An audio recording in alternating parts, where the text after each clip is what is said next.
I made a video about 2 months ago about my Traxxas Slash, and this is just a follow-up video.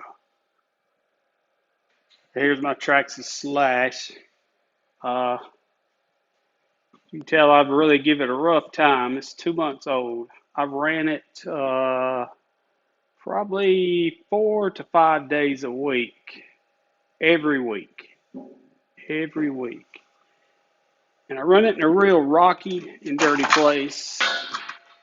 You can tell how the bottom's all nicked up, how the bumper's all scratched up. It just gives you a little insight for what I've replaced so far.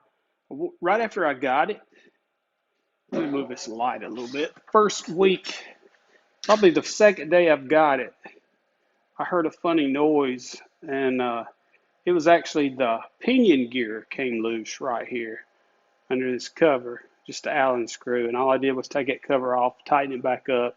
It's good to go. Then what you're going to be changing if you don't upgrade your drive axles, you're going to be changing them ever so often. Something's got to break on these things. You just give them too much. If you bash and give them a hard time, something's going to break. I've replaced every drive axle one time, and I put the aluminum shock caps on because I had two of them pop off, and I've changed these shocks out, even though I could have just used the old ones. But I'm going to upgrade them eventually, and that's about all I've changed. And I've ordered. Let's look at the body. Here's the body. You remember what it looked like in the video? I'm sure all y'all have seen this body. Well, here it is. Started getting bad back here, so I cut the fenders off. Once you cut the fenders off, it don't flip over as easy anymore. Flip back over. Put me a little rhino or duct tape on the back, and this is working real good for right now. Since we're in the quarantine, I can't get a hold of a body. I've got one coming on the 27th, but I ordered it almost probably 15 days ago. And I've ordered let me cut this light off. Ordered some parts.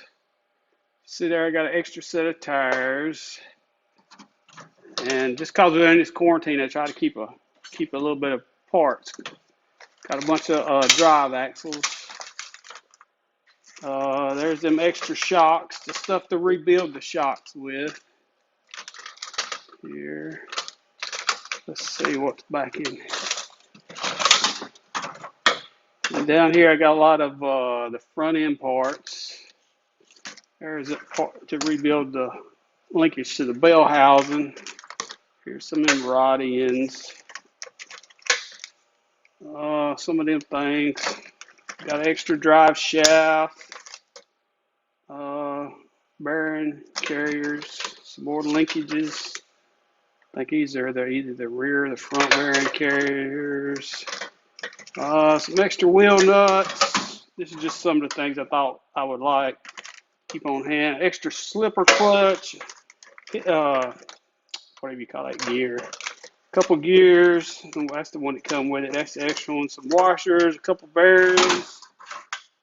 And down here I've got a what do you call it? A bulkhead. Front bulkhead. No, this is a rear. Because I actually I did break an A-arm. I forgot about that. I broke an A-arm on this thing. Let's see, where's it at? Right there. Let me turn the light on. Yeah, I broke it right. That A-arm right. I'm struggling here. I broke that A-arm right there. I broke it. So I changed it out. But when I broke that A-arm, it put a little crack in the bulkhead. You can tell I'm charging batteries up and just finished up. It put a little crack in the bulkhead. Let's see if you can see it. I don't believe you can see it, but it cracked. No, you can't see it. It cracked the bulkhead a little. Oh, it's on the other one.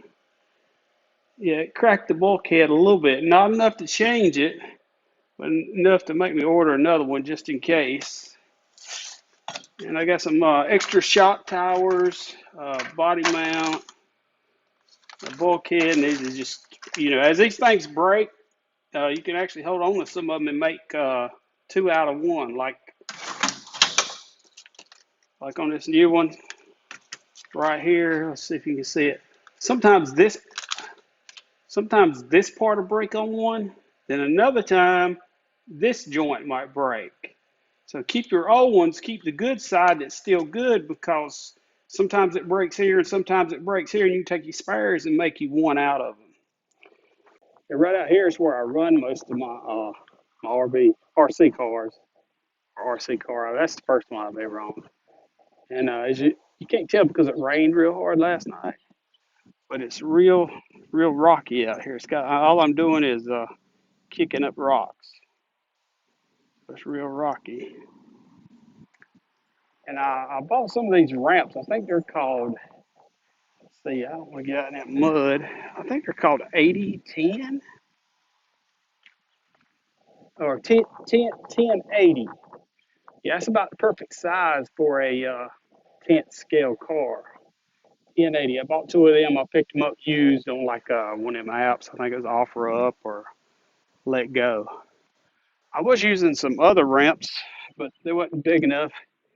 As you can see, what I'm dealing with here is just rocky and rough. That's why my body's been beat up so bad. My chassis has. Well, that's pretty much it. That's like I said, I've owned it about 2 months. I've enjoyed every bit of it. I bought all them parts. I still got parts coming, but I think I'm gonna buy another truck, because after buying them parts, I realized you can buy another truck a lot cheaper than you could buy all the parts for one truck. So maybe I can keep one running while I'm waiting on parts for the other one. But once we get out from under this quarantine, I've got a local hobby shop about, I don't know, 15, 20 miles from here. I'm going to support them. I've already bought two batteries and a charger from them. And that's what I recommend you do. Support your local hobby shop, because, without them, we wouldn't have no RCs, really, I don't think.